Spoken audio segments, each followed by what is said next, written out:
வாய்ப்புகள் வராது. சரிங்களா? இன்னைக்கு ஒத்த குழந்தைன்றப்ப மேக்சிமம் இன்னைக்கு 90% சொந்தத்துல யாரும் கல்யாணம் பண்றது இல்லை, அசல்ல தான் போறாங்க. ஸோ அதனால அந்த பாதிப்புகள் வராதுங்க. சரிங்களா? மகிழ்ச்சி. அடுத்த பேச்சாளருக்கு முன்னாடி ஒரு சின்ன கருத்துகள், சின்ன ஒரு டிப்ஸ் கொடுத்துட்றேன். இப்போ எல்லாத்துக்குமே 7 சனி, அஷ்டமத்த சனி, சனி திசை, சனி புத்தி, இது மாதிரி நிறைய பேர்த்துக்கு எப்படி இருந்தாலும் ஒரு வாழ்க்கையில சிக்கிட்டு தான் இருக்கும். சரிங்களா? இதுக்கு ரொம்ப ஒரு எளிமையான ஒரு பரிகாரம். என்ன செய்யலாம்? சனீஸ்வர பகவானுக்கு போய் விளக்கு போடலாமா? அதுதான் நம்ம எல்லாரும் சொல்லி கொடுத்து, இது ஒரு சின்ன ஒரு டிப்ஸான ஒரு விஷயம்.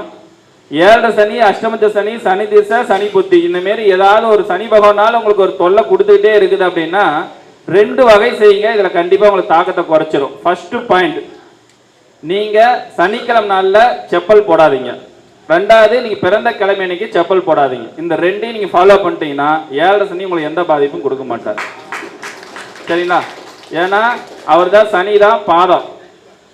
அப்ப நீங்க காலில் செப்பல் போடாம காலையில சூரிய உதயத்திலிருந்து சூரிய மறையிற வரைக்கும் நீங்க அந்த செப்பல் போடாம இருந்தீங்கன்னா அதோட தாக்கங்கள் படிப்படியா குறையும். நீங்க கோயிலுக்கு போறீங்க இல்ல போகாம விடுறீங்க அப்படின்றதுல உங்களுடைய விருப்பம். ஸோ இந்த ஒரு எளிமையான ஒரு விஷயத்த பயன்படுத்திக்கலாம். யூஸ்ஃபுல்லா இருக்குங்களா?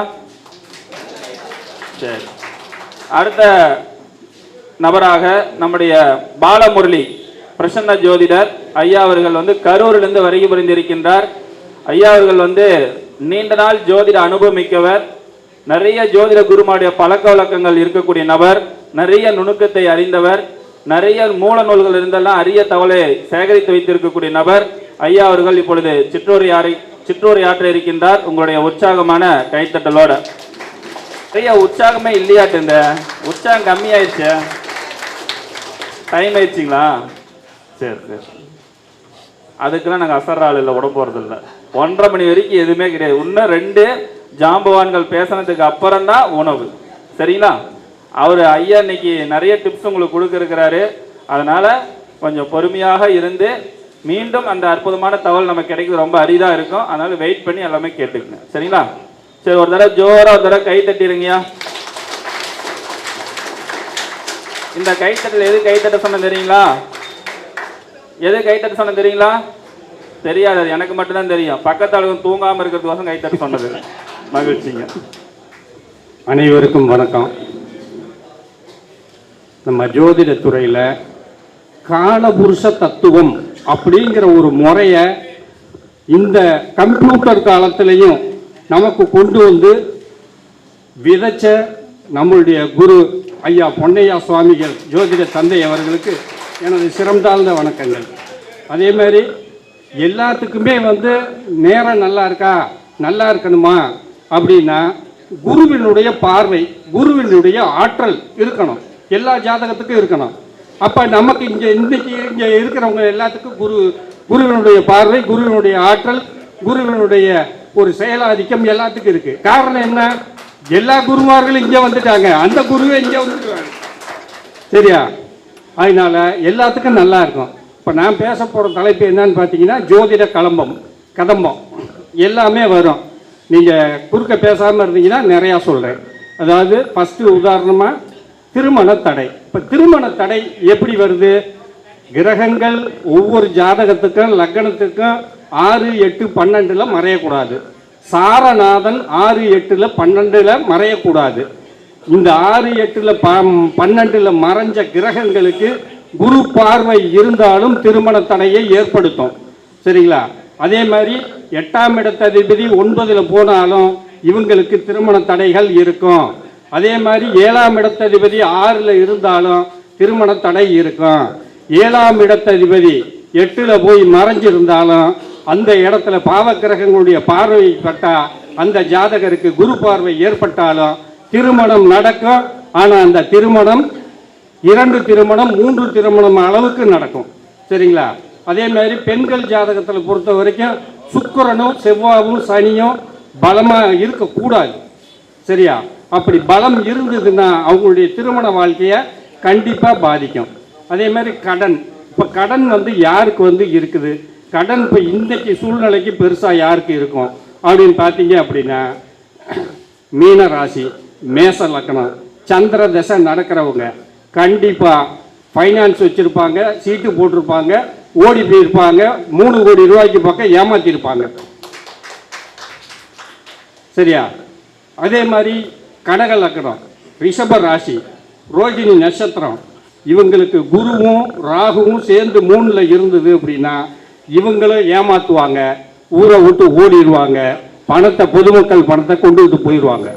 இவங்ககிட்டையெல்லாம் நம்ம ஜாக்கிரதையாக தான் இருக்கணும்.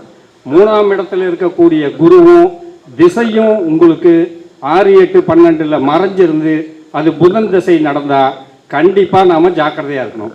பெரும்பாலும் கடனுக்கு வந்து நாம் வந்து அதிகமாக டாக்குமெண்ட்ஸு, போக்குவரத்து, பத்திரம் இதில் எல்லாம் கையெழுத்து போடுறது ஜாக்கிரதையாக இருக்கணும். இந்த புதன் திசை புதன் புத்தி நடந்தால் தான் நமக்கு இவ்வளவு பிரச்சனையும் வரும். சரிங்களா? அதே மாதிரி அடுத்தது பாலியல் பலாத்காரம். இந்த பாலியல் பலாத்காரத்துக்கு கிரக விதிகள் என்ன இருக்குது? ஒரு சிம்பிளாக நான் சொல்கிறேன். துலா லக்னம். இப்போ துலா லக்னத்துக்கு பாதகாதிபதி சூரியன்.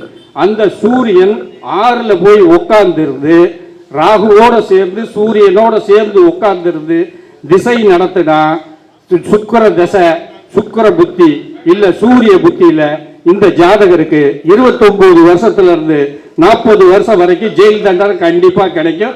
என்கிட்ட பார்த்த ஜாதகர் திருச்சி சென்ட்ரல் ஜெயிலில் இருக்காரு. சரியா? இந்த மாதிரி பாதகாதிபதியுடைய புத்தி நடக்கிறப்ப அவங்கள்ட்ட ஜாதகம் பார்க்க போனா கொஞ்சம் கவனமாக தான் போட மாட்டேங்குது. சரிங்க ஐயா, கற்றுக் கொடுத்ததே எல்லாம் நீங்கள் தான். எங்களுக்கு ஆரம்பத்தில் எங்களை எல்லாம் ஊக்குவிச்சது அன்னை முகுந்தன் முரளி அண்ணன் தான். சரி, அவர்னால தான் இன்னைக்கு இந்த அளவுக்கு நாங்கள் டெவலப் ஆகி வந்துகிட்டு இருக்கோம்.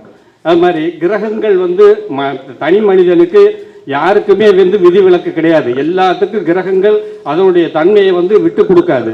பரிகாரங்கள் அப்படிங்கிறது வந்து நம்மளுடைய ஒரு சாட்டிஸ்ஃபைடுக்கு தான். ஆனால் அது வந்து ஒரு ஆத்மார்த்தமாக செஞ்சீங்கன்னா உங்களுக்கு ஒரு சாட்டிஸ்ஃபைடு, கண்டிப்பாக அதுக்கு ஒரு தீர்வு கிடைக்கும். அப்போ பரிகாரம் எப்போ பண்ணலாம், எப்படி பண்ணலாம்?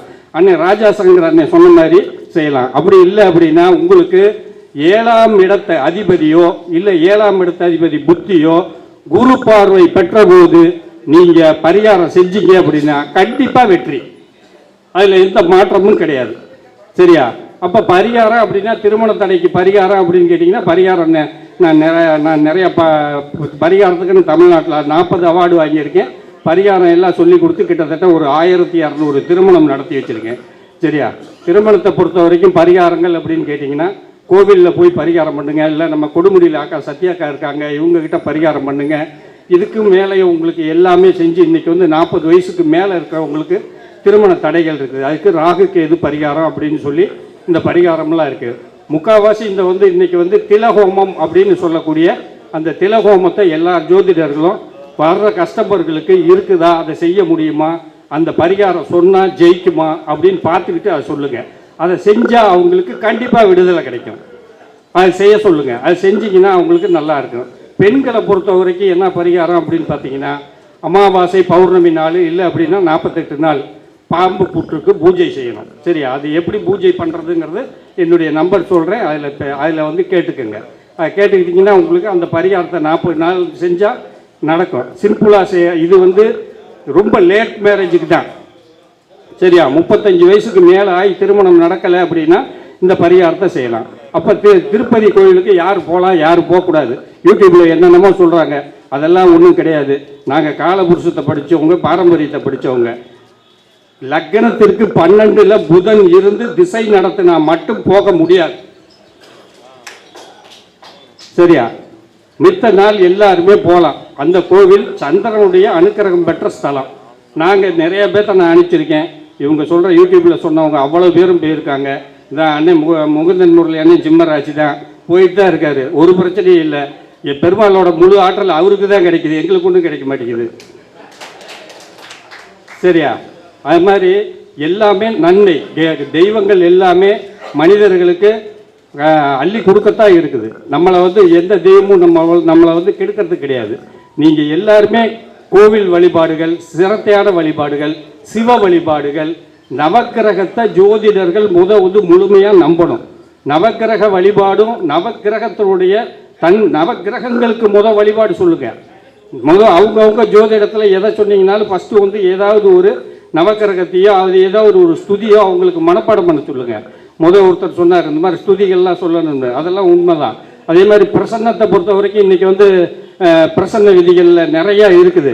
ஆனால் பிரசன்னத்தில் வந்து ஐயா பொன்னையா சுவாமி இருக்கையில் நம்ம ஒன்றும் சொன்னால் எதுவும் தப்பாயிருமோன்னு பயமாக இருக்குது. ஆனால் இருந்தாலும் நமக்கு பாலானே நீ தைரியம் கொடுத்தாரு, நீ தப்பாக பேசினால் ரைட்டு தான். என்னன்னு கேட்டிங்கன்னா, பிரசன்ன விதிகளை சொல்கிறப்ப பிரசன்னத்துக்குன்னு சொல்லக்கூடியதுக்கு முன்னாடியே தாம்பூல பிரசனம் அஷ்டமங்கல பிரசன்னத்துக்கு முன்னாடியே அதுக்கு மந்திரங்கள் இருக்குது. அந்த மந்திரங்களை நீங்கள் கிரகணத்தப்ப நீங்கள் அதை மனப்பாடம் பண்ணி உருவேற்றி உடம்புல 108 உரு 1008 உருவேற்றி நீங்கள் அந்த மந்திரங்களை ஒரு பார்ட்டிக்கு சொல்கிறப்ப நீங்கள் சொன்னீங்கன்னா உங்கள் காரியம் எய்த்தா அப்படி உட்காந்துருக்கிற கஸ்டமருக்கு கண்டிப்பாக வெற்றி கொடுக்கும்.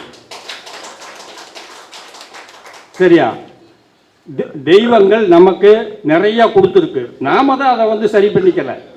நாம் அதை சரியாக செய்ய மாட்டேங்கிறோம். நாம் தப்பாக செஞ்சுட்டு இதை செஞ்சும் சரியில்லை அதை செஞ்சும் சரியில்லை அப்படிங்கிறாங்க. நம்ம முகுந்தன் முரளி ஐயா எங்கே தொட்டாலும் சரி எதை தொட்டாலும் சரி வந்தவனே அந்த ஓம்ங்கிற மந்திரத்தை சொல்லாமல் இது வரைக்கும் விட்டதில்லை. இன்னைக்கு அவருக்கு பெரிய பலமே ஆன்மீகம் தான், ஜோதிடம் அல்ல.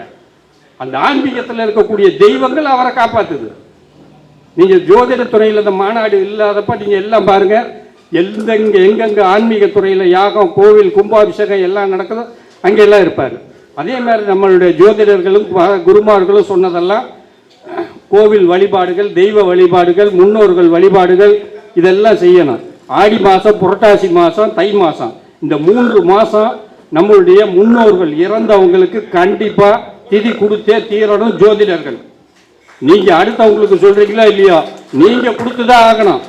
கொடுத்தீங்கன்னா தான் உங்களுக்கு ஜோதிடம் சித்தி ஆகும். அப்படி கொடுத்துக்கிட்டு இருக்கவங்க அத்தனை பேர் சக்ஸஸ் ஆன ஜோதிடர்கள் தான். எல்லாமே நல்ல திறமையாக இருக்காங்க, செஞ்சுக்கிட்டு இருக்காங்க, நிறையா பண்ணிகிட்டு இருக்காங்க. உங்களுக்கு சந்தேகம் இருந்தால் அக்கா சத்யாவை கேளுங்க, எவ்வளோ பேர் கொடுமுடியில் வந்து கொடுத்துட்ருக்காங்கன்னு. சரியா?